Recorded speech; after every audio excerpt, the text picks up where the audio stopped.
Welcome to Zero Wonders Explain. Let us see the complete procedure of plate load test and how engineers determine the bearing capacity of the soil.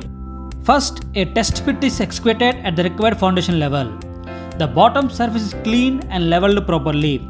Next, a steel plate is placed at the center of the tested area.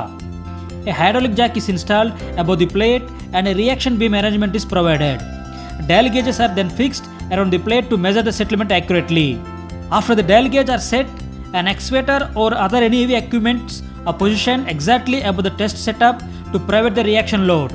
The hydraulic jack is operated and the load is applied gradually to the steel plate. At each load stage, settlement readings are recorded from the dial gauges. The load is increased step by step and corresponding to settlement values are carefully noted.